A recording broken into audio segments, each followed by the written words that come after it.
mwaramutse neza, umunsi mwiza wa boxing day mwiza. Tugiye gutangira indi video uyu munsi nabateguriye hano kuri Crypto Mining Zone. Nk'ibisanzwe ngo twabimenyereye, icyogajuru nta guhagarara. Turahari, tugiye kujya tubagezaho amakuru meza yimbitse, twakorewe ubushakashatsi, update zigiye zitandukanye kuri mining zitandukanye. Nkuko twabwiye ni Crypto Mining Zone, ni zone irimo mining zose zijyanye na crypto, nta nimwe dusiga, nta yiruta iyindi, zose turazijyana. Yes, nk'ibisanzwe rero ni Piyoni ya Kagoma, niwe tugiye kujya tubana kuri YouTube channel. Yes, tudatinze reka turaza kureba uyu munsi kuri mining ya VM Space, niyo tugiye kurebaho quickly. Katutangire tuyigeremo. Reba ngiye muri gadget yanjye, izi zose mubona ni mining tugenda dukora, ni nyinshi. Komeze tujye kuri VMC Space. Urareba isiza rwose muri kuyibona nk'ibisanzwe. Then turajya kuri referrals. Murara ko badusabye gukora login. Dushobora kuloginga in.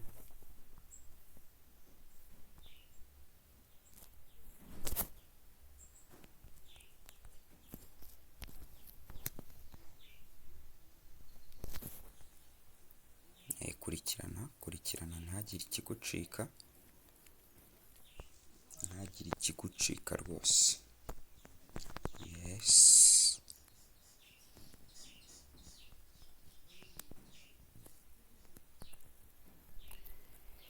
then urareba haje login, tukagira ndetse hejuru na register. Sinzi nimba muri kuyibona neza, ngiyi register hano, tukagira na login. Bivuze ngo usanzwe ufitemo account, ukanda kuri login, ushyiramo credentials zawe, ushyiramo email, ugashyiramo ndetse na password. Then ukaba wagira gute, wakora login. Then mu gihe utayifite uzaza ukande hano kuri register. So twebwe tugiye kwiga uburyo dushobora gukora iki register sana tujyanirane, ntagire urangara. Twagiye. Yes, tukigera kuri no page ya register, nkuko mubibona hano baradusaba username, iyo tuzakoresha. Ushobora guhitamo iyo ushaka, rwose uzajya ukoresha, ugashyiramo email.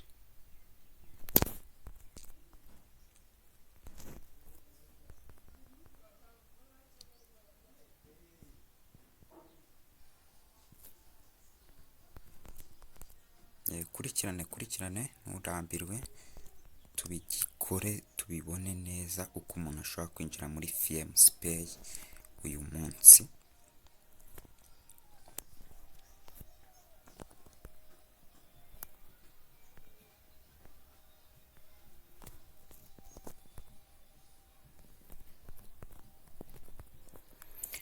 Yes, ushyizemo username, ushyizemo email, then bagusabye password.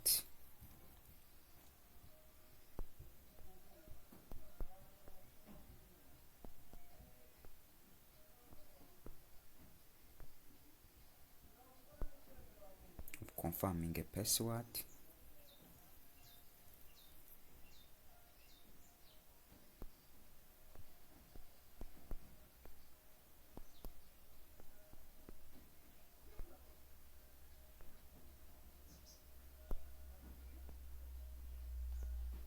Then bakubaze referral ID. Barakubaza referral ID yawe, umuntu wakwinjijemo. Kubaza umuntu wakwinjijemo kugira ngo baguhe bya bihumbi 2500 bya VMC. Ni ukuvuga ngo ugomba kuba ugize gute, ugomba kuba ufite umuntu wakwinjijemo kugira ngo kunde ubone za 2500 bya VMC. then mu gihe umufite twebwe ntabwo ari ngombwa kumushyiramo, ni ukuvuga ngo uzaza ushyiremo ya ID hano, iyo utayishyizemo nta kintu baguha, then barakubwira ngo ni optional, ni ukuvuga ngo ushobora kuyishyiramo cyangwa se ntuyishyiremo, then dushobora gukanda iki confirm. Yes, password zacu ntago zihura, ubwo nabyo urabanza ukabireba, kadukoresha izoroshye.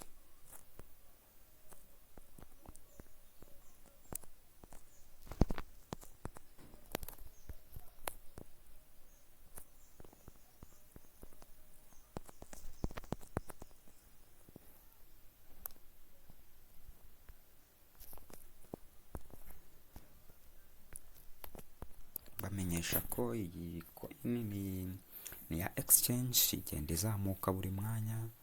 Ejo bundi ushobora kubona nka BNB, murabizi ukuntu yatangiye iri hasi ariko igenda izamuka, ariko n'iyi ngiyi ishobora kuzamuka. Ushoboye gutumira watumira ukiyongera ukaba wanabikura, iyo ugize amadolari 10 urabikura, ariko mu gihe gutumira wenda bikugoye, injira ukoresha iriya code, then nurangiza code ndi buguhereze, nurangiza icyo ukora ni igiki, icyo ukora urazibikaho uzireke use nkaho uzisitakinze, nubwo nta staking ibirimo, ariko uzihorere mu minsi iri imbere, mu myaka 2 mu myaka 3 bya 1500 bya FMC ushobora kuzasanga byamaze kukubyarira amafaranga utigeze utekereza ko yagira gute, ko yakubyarira. So niyo mpamvu mbwira abantu ngo rwose mutuze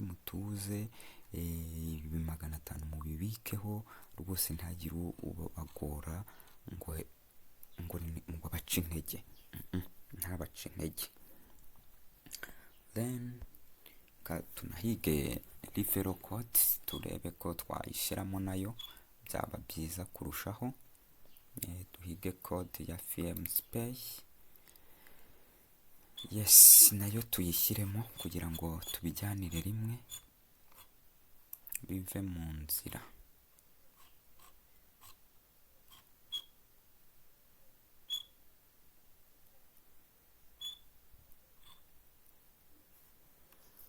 Yes, ubwo iyi FMC Pay mbabwira yuko ishobora no kubikurika, ushobora kugira amadolari 10 ukayakuraho, ukaba wagira gute, wayajyana muri Dogecoin, wayaguramo za Pepe, ayo mapepe nayo ukaba wayabikuza ukayashyira hehe, ukayashyira kuri Binance. Rwose birakunda, nta kintu na kimwe kidakunda hano muri no FMC Pay. Icyo bisaba gusa ni ukuyiha umwanya ugatumira abantu, wimba ushoboye, waba utabishoboye nabyo nta bigoranye, wakibikaho izo FMC zawe, ukazibikaho, then zazamuka ukagira ute, ukagurisha ugakira nk'abandi. Nubwo tubabwira ko hano atariho ubukire buri, birashoboka ko wakira kimwe nuko utanakira, it depend, biterwa nuko situation yagize gute, yagenze n'ikijya mbere. So video irasa nkaho iri buze kuba ndende, ariko ndajya mbereka ibintu byose neza. Then code uzashyiramo ni 80 28 3 5 7 6 then dukore confirm. Bazakwereka processing nk'ibisanzwe. Yes, batwoherereje email code, tugiye kureba muri email yacu dufite, turebe ngo se code baduhaye ni iyihe. Yes, email yahageze.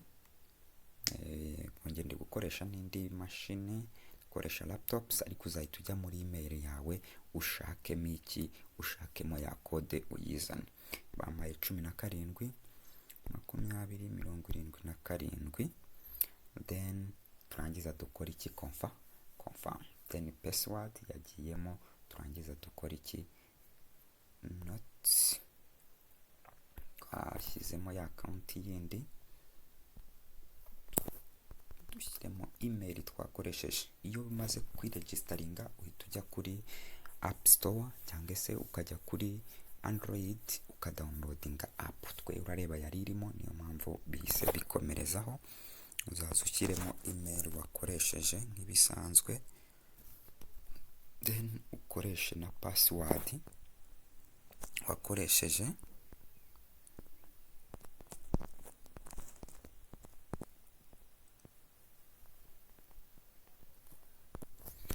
then ukore login. Zakwereka processing, then baguhe code bohereje kuri email nanone. Ujyeho urebe code bakoherereje kugira ngo ukomeze.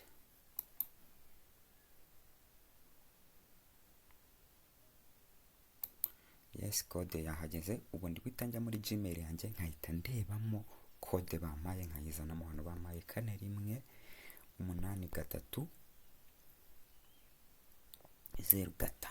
ugakanda confirm. Yes, then ukinjira umaze kwiyandikisha, ubwo tumaze kubona uko wiyandikisha muri FMC Pay, bahita baguhereza verify, niyo ya mbere. Utara verifyinga ziriya FMC 2500 ntago uzibona ari uko bamaze gukora iki, bamaze gukora verification. So twihute rero duhite tujya muri verification. Tuzajya muri verify now, tubone hejuru personal verification hariho unverified. Then requirement baradusaba iki? Baradusaba personal information zacu, baradusaba government issued identifications, baradusaba na face recognition. Ubu nuvuga ngo FMC Pay KYC cyangwa se know your customer ikorwa mu buryo babashakamo personal informations, government issued ID, facial recognitions. Izo nizo zizatuma unemererwa kubikura byibura ku munsi $10,000. Review time, nimba ubikoze uyu munsi ntago ari ngombwa ngo bite birangira. Review time ya FMC Pay byibura irenjinga hagati y'umunsi umwe n'iminsi 10. Nimba warayikoze ukaba ubona hakiriho under review, bubiretse biracyari muri review, bizakunda, nta kikwirukansa. Then reka dutangire. Tuzaza kuri start now, uhitemo ese ndakoresha passport, ndakoresha driving license, ndakoresha identification card cyangwa indangamuntu. Uhitemo kimwe. Reka twe dukoreshe government issued ID card. Then izi ni za personal informations uzuzuza. Then uzaza uzuzuze, ushyiremo amazina. For example, uzahitamo country, igihugu cyawe, turebemo Rwanda. Ushobora gukoresha na search hejuru, ariko ushobora no guscrollinga ukagera ku gihugu cyawe. First name ushobora gukoresha ayo usanzwe ukoresha. Birthday ugashyiramo igihe wavukiye. Scrollinga, it's so simple, maybe like this. Ukaconfirminga, ugashyiramo umujyi, for example like this. Ugashyiramo district, akarere uturukamo kari kuri ya ndangamuntu. Remember address, ukaba washyiramo aho ushaka. Then expire date, ari naho nshaka gutinda, uraza ukageza mu mwaka byibura nk'uwa 47 cyese 40, ugaconfirminga. Then warangiza ugashyiramo ID card, ushaka gushyiramo iyo ushatse.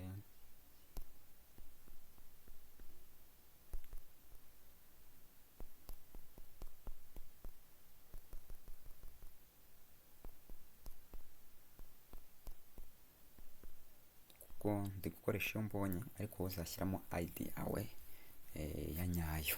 Ange nuko iyi account it's for study. Then ugakora continue.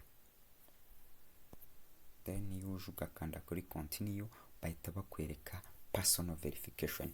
Take a photo of ID card, igomba kuba iri good, igomba kuba idakropinze. Ufate ID yawe ngo ushyiremo igice kimwe, ushyiremo nk'ahari amazina ariko hari ifoto ntijyemo. Fata telefone yawe uyitambike neza, nurangiza kuyitambika neza ukora iki?